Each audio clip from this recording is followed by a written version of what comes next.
নমস্কার,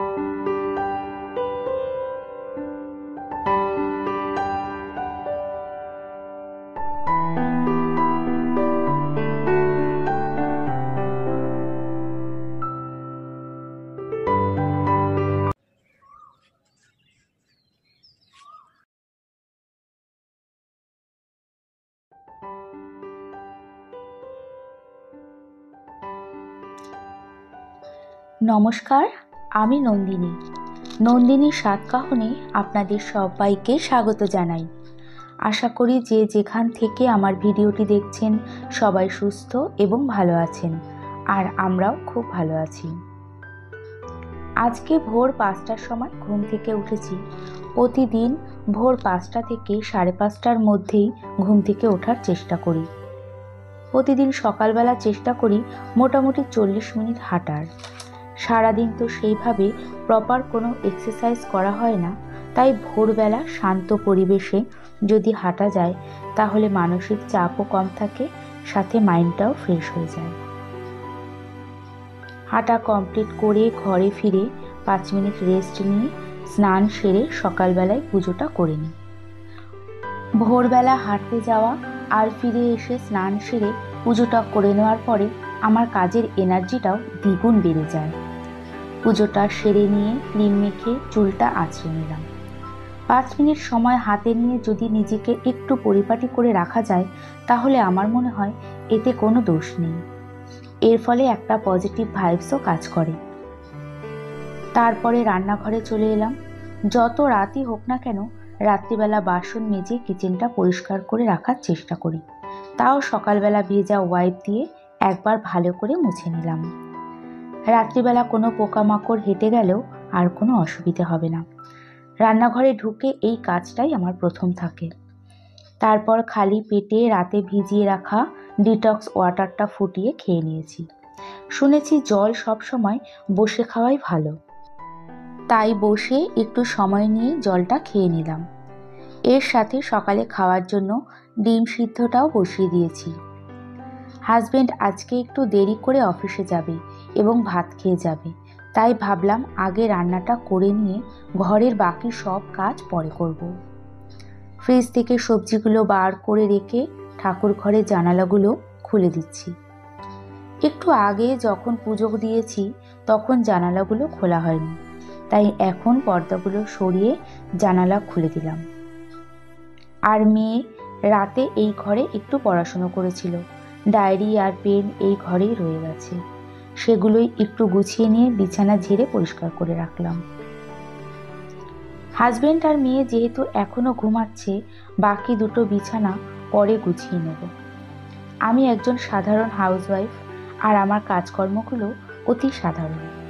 আমার এই সাধারণ কাজকর্মগুলো আমি খুব যত্ন আর ভালোবাসা দিয়েই করে থাকি, এবং সেটাই আপনাদের কাছে ভিডিও আকারে তুলে ধরার চেষ্টা করি। আমার এই ভিডিওটি দেখতে দেখতে যদি ভালো লেগে থাকে তাহলে একটা লাইক এবং সাবস্ক্রাইবও করে নিতে পারেন। আর কাজটি যদি আপনি অলরেডি করে থাকেন তাহলে আপনাকে অনেক ধন্যবাদ। এরই সাথে পরের ভিডিওটি দেখারও অনুরোধ রইল। কথা বলতে বলতে সবজিগুলো কাটা হয়ে গেছে। আজকে রান্না করব বিট, গাজর, মটরশুঁটি দিয়ে তরকারি, মসুর ডাল দিয়ে পাট শাক, আর খাওয়ার সময় গরম গরম ভেজে নেব বেগুনি আর ডিমের অমলেট। সবজিগুলো কেটে ধুয়ে নিয়ে আমি সকালের ব্রেকফাস্টটা করে নিলাম।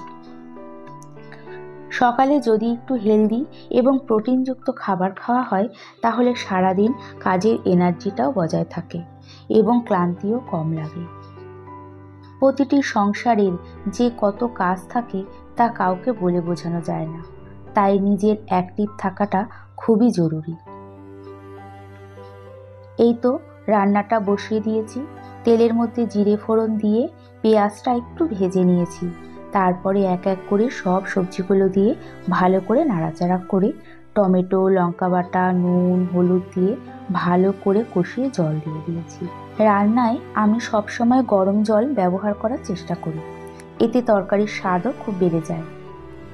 এরই মাঝে ময়লা নিতে চলে এসেছে, সেটাই নিজে বের করে দিচ্ছি। ডাস্টবিন বালতিটা ময়লাওয়ালাকে আর ধরতে দিই না, কারণ তখনই সেটা ধুয়ে রাখা কখনোই সম্ভব হয় না, তাই নিজেই বার করে হাতটা ধুয়ে নিলাম। আর এই তো মসুর ডালটা অর্ধেক সিদ্ধ হওয়ার পর পাট শাক আর নুন, হলুদ, লঙ্কা দিয়ে একটু ফুটিয়ে নিয়েছি। তারপর তেল গরম করে তেলের মধ্যে জিরে, শুকনো লঙ্কা ফোড়ন দিয়ে ডালটা ঢেলে দিয়েছি। আর দিয়েছিলাম সামান্য চিনি। ব্যাস, রেডি হয়ে গেল মসুর ডাল দিয়ে পাট শাক। এদিকে বিট গাজরের তরকারিটাও একটু ধনেপাতা দিয়ে নামিয়ে নেব। পাশের ইন্ডাকশানে ভাতটা বসিয়ে দিয়েছি।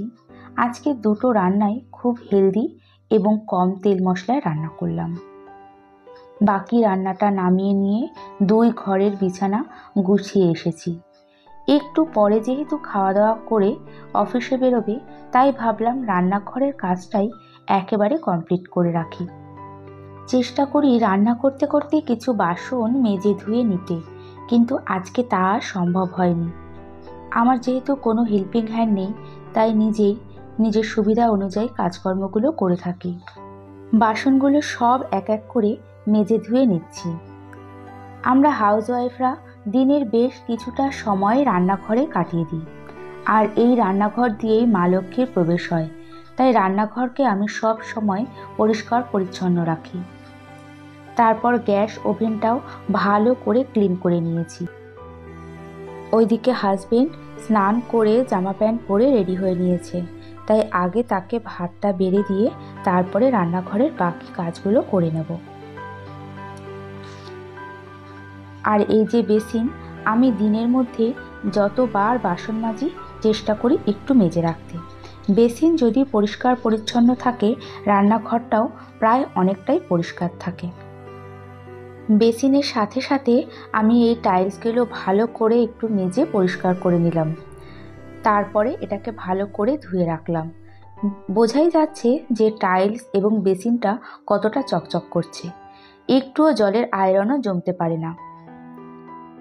বাসনগুলো সব গুছিয়ে নিয়ে জায়গা মতো র্যাকে তুলে দিয়ে তারপরে মেয়ের জন্য তৈরি করে নিচ্ছি ঘি দিয়ে গ্রিন মুগের চিলা, সাথে করে নিয়েছি ডিমের ভুজিয়া।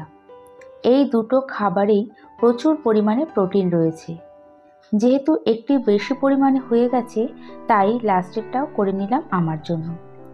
সাধারণত 10টার সময় আমি কিছুই খাই না, কিন্তু ওই যে বেশি হয়ে গেছে, কি করব? আমরা মেয়েরা তো আর খাবার ফেলে দিতে পারি না। হাজবেন্ড অফিসে বেরিয়ে যাওয়ার পর জামা কাপড় সব কেচে ধুয়ে ওপরে মেলে দিয়ে এসেছি। ব্যালকনিতে মেলে দিলেও হয়, কিন্তু যেহেতু দেরি করে কাচলাম, শোকাতে একটু দেরি হবে। এখন ঘরগুলো প্রতিদিনের মতো একটু ডাস্টিং করে ভালো করে পরিষ্কার করে ঝাড় দিয়ে নিচ্ছি। যেহেতু অনেকগুলো ঘর, রান্নাঘর, ব্যালকনি, অনেকটা জায়গা ঝাড় দিতে হবে, তাই একটু সময় নিয়ে পরিষ্কার করে ঝাড় দিই। ভালো করে ঝাড় দিয়ে ঘর মুছে নিতেও খুব ভালো লাগে, তাড়াতাড়িও হয়ে যায়। এরই মাঝে কিন্তু আমি একটু বাজারেও গিয়েছিলাম। তারপর আমি আর মেয়ে বেলপানাটা খেয়ে নেব। এটা ছিল আমার বাপের বাড়ির গাছের বেল, আর বেলটা খেতে খুবই ভালো। বেলপানাটা খেয়ে নিয়ে 2 মিনিট বসে তারপরে ঘরগুলো সব মোছা হয়ে গিয়েছে। আর এখন এই করিডোরটা ভালো করে মুছে নিচ্ছি। বাইরের করিডোরটা মোছার জন্য লোক রাখা রয়েছে, তাও প্রতিদিন আমি যখন ঘর মুছি তখন একবার করে মুছে নিই, কারণ এই জায়গাটায় শুধু আমরাই একমাত্র হাঁটাচলা করি। এখন প্রায় 12টা মতো বাজে। সংসারের সমস্ত কাজ মোটামুটি কমপ্লিট হয়ে গিয়েছে। আমি যেহেতু অনেক সকালে স্নান করি, তাই কাজবাজ সেরে আরও একবার স্নান করে নেব।